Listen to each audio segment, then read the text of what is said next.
தாய் வீடு மே 2024. கண்டிச்சீமையில் இருந்து தமிழ்ச்சீமைக்கு தெளிவத்தை ஜோசப்பின் மாறுதல்கள் நாவலை முன்வைத்து எழுதி வாசிப்பவர் வசந்தி தயாபரன். மாறுதல்கள் நாவல் தாய் வீடு பத்திரிகையில் தொடராக வெளிவந்து தற்போது 100 பெற்றுள்ளது. தாய் வீடு பதிப்பகத்தின் வெளியீடாக இந்நூல் வெளிவந்துள்ளது.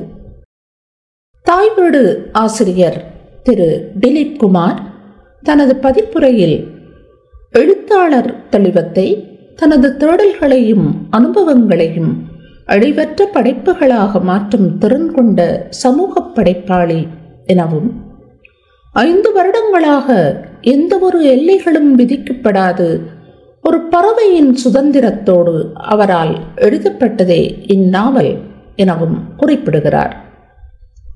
பாக்யா பதிப்பகத்தின் பங்களிப்பும் இதில் குறிப்பிட்டு சொல்ல வேண்டியதாகும். அவ்வகையில் மல்லியப்பூ சந்தி திலகர் அவர்களின் அறிமுக உரையும் பொருத்தமாக சேர்க்கப்பட்டுள்ளது. சமூகம் பற்றிய ஆழ்ந்த அக்கறை என்பது எழுத்தாளனுக்கு அமைந்திருக்க வேண்டிய இன்றியமையாததொரு பண்பு நலம் என்பதில் சந்தேகமில்லை. மலையகம் பற்றிய தெளிவத்தையின் எழுத்துக்களில் அது மிகையாகவே காணப்படுவதுண்டு. மலையகத்தில் பதுளையை அண்டிய அவரது சொந்த ஊரான தெளிவத்தையை கதைக்களமாக கொண்டு விரியும் இந்நாவலில் அதனை நாம் துல்லியமாக அடையாளம் காணலாம். தோட்டங்கள் அரசுடைமையாகின்ற காலத்தை மையப்படுத்தியதாக நாவலின் சம்பவங்கள் பின்னப்பட்டுள்ளன. எனினும் அண்ணளவாக 40களிலிருந்து 70களின் தொடக்கம் வரையான பரந்த காலப்பகுதியை தொட்டும் அன்றைய மலையகத்து வாழ்வை நினைவு கூர்ந்தும் அனுபவத் தழும்புகளை வருடி பார்த்தும் நாவல் மெருகூட்டப்பட்டுள்ளது. எனவே லயத்து மக்களின் சமூக கலாசார வாழ்க்கை போராட்டங்கள் குறித்த இன்னுமோர் ஆவணப்பதிவு என இதை கொள்வதிலும் தவறில்லை.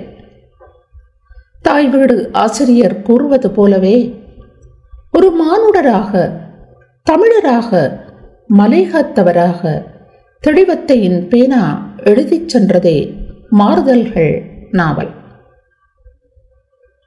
பழைய புதிய தலைமுறைகளின் கூட்டாக கதை மாந்தர்கள் நாவலில் உலா வருகிறார்கள். துறையின் கார் மட்டும் போய் வர அனுமதிக்கப்பட்ட தோட்டத்துக்குள் பஸ் ஓட ஆரம்பிக்கின்றது என்ற செய்தி சுப செய்தி ஒன்று போலவே முக்கியத்துவம் பெறுகிறது.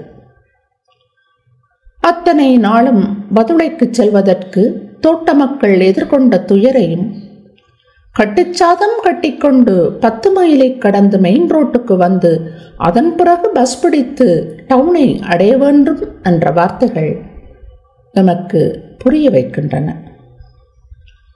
பஸ் ஓடுவதன் தொடர்ச்சியாக பிள்ளைகள் பதுளை பள்ளிக்கூடத்தில் படிப்பதற்கான வாசலும் திறந்து கொள்கிறது. பெரிய கங்காணியும் தனது ஒரே மகள் சீதையை பொட்டப்பிள்ளையாயிருந்தாலும் 4 எழுத்து படிக்கட்டும் என்று பதுளைக்கு அனுப்புகிறார். ராமர் என்ற நம்பிக்கையான பையனிடம் அவளை கவனமாக கூட்டிச் சென்று வரும் பொறுப்பை ஒப்படைக்கிறார்.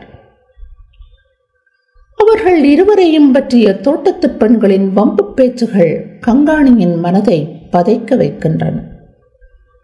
அவருடன் முரண்படும் வாலிபர்கள் கூட, நானாயிருந்தா அந்த பொண்ணை கூட்டிக்கிட்டு போவேன், ஆனா திரும்பி வரமாட்டேன், அப்படியே போயிடுவேன் என்று அவரது மனக்குரங்கை ஆட்டுவிக்கிறார்கள். ஆயினும் சீதை நாட்டு நடப்பு அறிந்தவளாகவும் பஸ் கண்டக்டரின் மனிதத்தன்மையற்ற செயல்களை துணிவுடன் தட்டி கேட்பவளாகவும் கல்வி மிடுக்குடையவளாகவும் வளர்கிறாள். சமகால நடப்புகள் பற்றிய அறிவும் பொறுப்பும் ஒழுக்கமும் தன்னம்பிக்கையும் உடையவனாக ராமர் சித்தரிக்கப்படுகின்றான். பிற்பாடு ராமர் பதுளை நகரில் கடையொன்றில் பணிபுரிபவனாக தோட்டத்துக்கு வெளியேயான உலக அனுபவங்களை பெற்றுக்கொள்கிறான். அவன் நாளடைவில் தனது மக்களின் வாழ்வை மீட்டெடுப்பது குறித்த பிரக்ஞையும் தூரநோக்கும் கொண்டவனாக மாறுகிறான். தங்கராசு என்கின்ற இன்னொரு வாலிபனும் தோட்டத்துக்குள்ளே நடக்கின்ற அராஜகம், போலீஸ் அடக்குமுறை, அரசியல் தந்திரோபாயங்கள், தொழிற்சங்கங்களின் திருகுதாளங்கள் முதலானவற்றை பொறுக்காதவனாக கொதிக்கிறான். தோட்டங்களை அரசுடைமையாக்குவதற்கான முன்னெடுப்புகள் அவனை சிந்திக்க வைக்கின்றன. தமது லயத்து காணிகளை அளக்க விடமாட்டோம் என்று போராடுவதாலும், தனது காதலி மீனாட்சி உட்பட தோட்டத்து பெண்கள் மீதான அத்துமீறல்களை தடுப்பதாலும், லயத்தை எரியூட்டுதல் முதலிய வன்முறைகளை அச்சமின்றி தட்டி கேட்பதாலும், தனது சிலம்படி திறமையால் காடையர்களை விரட்டுவதாலும் அவன் போலீசாரால் தேடப்படும் குற்றவாளியாகின்றான். அநீதி கண்டு பொங்கும் அவனுடைய பண்பு நலனை கிரேக்க கடவுளான புரோமெத்தியஸுடன் ஒப்பிடுவதன் மூலம் மிக எளிதாக சொல்லிவிடுவது தெளிவத்தையின் பரந்த வாசிப்புக்கான சான்று. பெரும்பான்மை இனத்தைச் சேர்ந்த குடும்பங்கள் தோட்டத்து மக்களுடன் உள்ளன்புடன் நேயமாக பழகுகின்றன.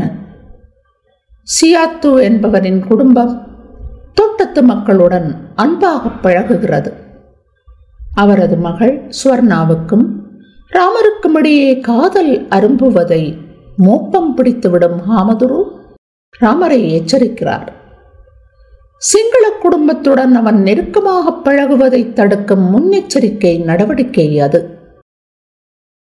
ஆதிக்க சக்திகள் பற்பல வழிமுறைகளை கையாண்டு அத்தகைய நெருக்கங்களை தகர்த்து இன முரண்பாட்டினை ஏற்படுத்தி பகைமை நெருப்பினை மூட்டிய பல சம்பவங்களும், வந்து குடியேறியவர்கள் வசதி பெற்று வாழ இந்த மண்ணின் மக்களாகிய உங்களுக்கு என்னதான் கிடைக்கிறது என்று மேடை போட்டு பேசுவதும், அதனால் விளையும் பெரும்பான்மை சமூகத்தின் மனத்திரிவும், விளைவாக அரங்கேறிய வன் செயல்களும் நாவலில் பதிவாகியுள்ளன. அத்தகைய நிலையை உருவாக்கிய மனிதர்கள், அமைப்புகள், கட்சி கூட்டங்கள், காவல்துறையின் சீண்டல்கள், பாரபட்சமான கெடுபிடிகள் என்பவற்றை இந்நாவல் நுணுக்கமாக பேசுகிறது. 5 ஏக்கர் ஹாமதுரு, துஷாரா முதலிய கதாபாத்திரங்கள் ஊடாக இச்சம்பவங்கள் நகர்த்தப்படுகின்றன. மீனாட்சி தங்கராசு காதல் பலசரக்கு கடைகள் பலநோக்கு கூட்டுறவு சங்கங்களாக மாற்றம் பெற்றமை, இயக்கங்களின் இரகசியமான கூட்டங்கள் நடைபெறுதல், வியாபாரம் செய்து கொண்டிருந்த வடக்கு முதலாளிகள் திடுதப்பென்று கடைகளை மூடிவிட்டு யாழ்ப்பாணம் செல்ல நேர்ந்தவை முதலிய சமகால சம்பவங்களும் கதையிலே பதிவாகியுள்ளன. தங்கராசுவின் சிலம்படி வித்தை திறமை, அஞ்சாமை, தோட்டத்து மக்களின் எதிர்காலம் குறித்த அக்கறை என்பன அவனை மாறுதலின் உந்து விசையாக காட்டுகின்றன. நண்பன் ராமரின் உதவியுடன் தங்கராசு வவுனியா நோக்கி செல்கிறான். தோட்டத்தில் வேலையில்லாமல், குடியிருக்க வீடுமில்லாமல் நிற்கதியான நிலையை நோக்கி நகரவுள்ள தனது குடும்பத்தாரையும் நாளடைவில் அங்கு அழைத்துச் செல்கிறான். 58 கலவரத்தை தொடர்ந்து அவனது முன்னோர்களும் வவுனியாவுக்கும் கிளிநொச்சிக்கும் புறப்பட்டு சென்ற வரலாறும் நாவலில் தொட்டு காட்டப்படுகிறது. அவனது காதலி மீனாட்சியும் அவளது குடும்பத்தாரும் இன்னும் பலரும் என படிப்படியாக அந்த குடிபெயர்வுகள் தொடர இருப்பதாக நாவல் சொல்கிறது. புனைவு ஒன்றின் வெற்றிக்கு பாத்திர வார்ப்பும் பெரும் பங்களிக்கிறது. தெளிவத்தை காட்டுகின்ற பெரிய கங்காணி தனது பெருத்த தொந்தியுடன், கோட் பொக்கெட்டுகளில் குலுங்குகின்ற செக்ரோல்களுடன், அதிகார தோரணையுடன் தோட்டத்து மலைகளில் உலவுகிறார். தோட்ட அலுவலகத்துள் எமது கையை பிடித்து அழைத்துச் செல்லும் தெளிவத்தை லாக்புக் மகாத்மியம், மத்தளம் போல இருபுறமும் அடிவாங்கும் ஊழியர்களின் உளப்பாங்கு, துறையின் கெடுபிடிகள், சிறுதோட்ட உரிமையாளர்களின் மிரட்டல்கள், தோட்ட மக்கள் மீதான அவர்களது காழ்ப்புணர்வு என உள்வீட்டு தகவல்களால் எம்மை வியப்படைய வைக்கிறார். தோட்டத்துறையை மூக்கன் என்று அங்குள்ளோர் செல்லப்பெயர் வைத்து அழைப்பதையும், அது வேறொன்றுமில்லை மூர்க்கன் என்பதன் திரிவு என்பதையும் அவர் சொல்லும் விதம் அலாதியானது. லண்டனில் இருந்து பாராட்டு கடிதம் வருகின்ற போது துறையின் உல்லாச மனநிலையை, காரேறப்போகும் தோட்டத்து சிறுமி போல துறை கனகுஷியாக இருக்கிறார் என தெளிவத்தை பொருத்தமான உவமை கொண்டு தனக்கே உரிய கிண்டலுடன் விவரிக்கின்றார். மாறுதல்கள் என்ற தலைப்பு ஒரு விரிந்த பொருட்பரப்பை சுட்டுகிறது. ஒரு சமூகத்தின் அசைவியக்கத்துக்கான கூட்டுக்காரணிகளை தொட்டுக்காட்டி நிற்கிறது. மலேக மக்கள் பற்றி ஜவஹர்லால் நேருவுக்கும் DS ஜனநாயக்காவுக்கும் இடையிலான உரையாடல்கள், தொடர்ந்து தோட்டப்புற மக்கள் நாடற்றவர்கள் என்ற புதிய அடையாளத்தை பெற்றமை, 58 நடந்த கலவரங்கள், வடக்கு நோக்கி இடப்பெயர்வுகள் தொடங்கியமை, அரசியல் புறக்கணிப்புகளும் ஓரங்கட்டல்களும் என்ற விடயங்கள் உணர்வுபூர்வமாக பேசப்படுகின்றன. பெண் ஆண் பற்றிய சமூகத்தின் இறுகிவிட்ட கற்பிதங்களை உடைத்துக்கொண்டு பெண் கல்வியின் முக்கியத்துவம் பற்றிய சிந்தனை முகிழ்ப்பது மாறுதலின் முதல் படியாக இந்நாவலில் காட்டப்படுகிறது. கல்வி அறிவு வளர்ச்சியும் கால மாற்றத்துடனான அறிவு சார்ந்த வளர்ச்சியும் தோட்டவாழ் மக்களின் சிந்தனை விரிவுக்கு வழிகோலுவதாக அமைந்ததும், பின்னர் தமது சமூகத்தின் இருப்பு, அதன் மீதான பல்கோணங்களிலான ஒடுக்குமுறை என்பன பற்றிய புரிதலுக்கு அது இட்டுச் சென்றதும் வரலாறு. ராமர் கடையில் வேலைக்கு போவதால் அவன் பெயர் தோட்டத்து செக்ரோலில் பதியப்படாமல் வேலையில்லாமல் போகலாம் என்றதும், நாம தான் தேயிலமலையே கெதின்னு கிடந்துட்டோம், அதுகளாச்சும் வெளியே போகட்டுங்க, 4 மனுஷரோட பழகட்டுங்க, நல்லது கெட்டது தெரிஞ்சு கிடட்டுங்க என்கின்ற பெண் குரல் அடக்குமுறையிலிருந்து வெளியேற துடிக்கின்ற குரலாக ஓங்கி ஒலிக்கின்றது.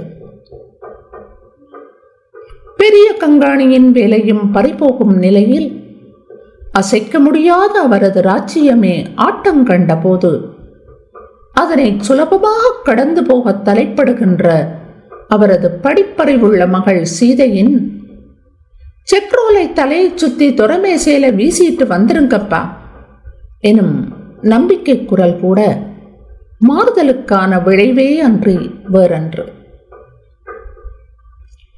தோட்டங்கள் அரசுடைமையானால் வேலையின்றி பிச்சை எடுக்க விடமாட்டேன் என்று புதிய இடத்தில் வாழ்தல் பற்றிய நம்பிக்கையுடன் குடும்பத்தாரை அழைத்து கொண்டு புறப்பட்டுச் செல்கின்ற தங்கராசுவின் உறுதியான கால்கள் மாறுதலுக்கான வழியில் நடைபயில்கின்றன. வேர்களில் இருந்து பிடுங்கப்பட்டு புதிய மண்ணில் நடப்படுவதும், அதற்கு இசைவாக்கம் அடைந்து வாழவும் வளரவும் முற்படுவதும் மக்கள் கூட்டங்களுக்கு புதியதல்லவே.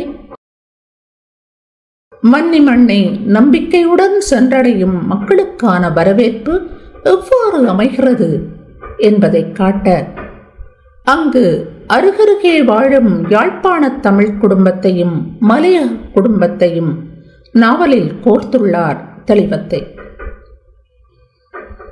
காணிகளில் வேலை, குடியேற்ற திட்டங்கள், காணி பகிர்வு என்ற தொடர் செயற்பாடுகளின் வெற்றி எத்தகையது?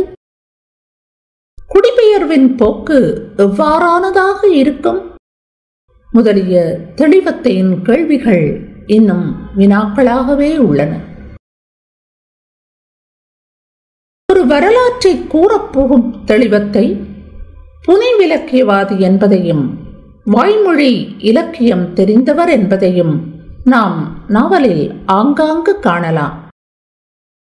இதுவரை மலையகம் பற்றி வெளிவந்த நூல்களின் பெயர்களை ஓர் அத்தியாயத்தில் அவர் குறிப்பிடக் காணலாம். இந்நூலில் 290 பக்கத்தில் அவற்றை நாம் காணலாம். தேயிலை தேசம், ஒப்பாரி கோச்சி, குருதிமலை, நாமிருக்கும் நாடே, காளிமுத்துவின் பிரஜா உரிமை, தூரத்து பச்சை, காலங்கள் சாவதில்லை என அவை விரிகின்றன. ஈயத்தை பார்த்து இழித்துக் கொள்கிறது பித்தளை என்றும், கேப்பையிலே நெய் வடியுதுன்னா கேட்கிறவனுக்கு புத்தி இல்லையா என்றும் மண்மணக்கும் சொற்றொடர்கள் ஆங்காங்கே வந்து விழுகின்றன. நல்ல தமிழ் அறிந்தவர் என்பதை செந்தட்டிப்பட்ட தோலாய் நினைவு நமனமத்தது முதலிய வரிகள் சுட்டி நிற்கின்றன. தெளிவத்தை கூறுவது போல 200 வருடங்களுக்கு முன்னர் கண்டிச்சீமைக்கு வந்தவர்கள் பிற்பாடு அங்கிருந்து தமிழ் சீமைக்கு குடிபெயர்கிறார்கள். மனிதகுலத்தின் வரலாறு நெடுகிலும் மக்கள் பல தேவைகளை முன்னிட்டு அசைந்து கொண்டே இருக்கிறார்கள். அதற்கான காரணங்கள் மட்டுமே வேறுபடுகின்றன.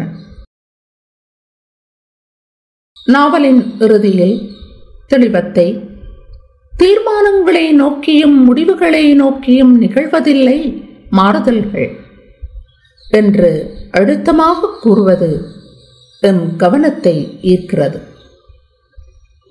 காலமே எல்லாவற்றையும் தீர்மானிக்கும் என்கிறார் தெளிவத்தை. காலமே மதியினுக்கோர் கருவியாம்.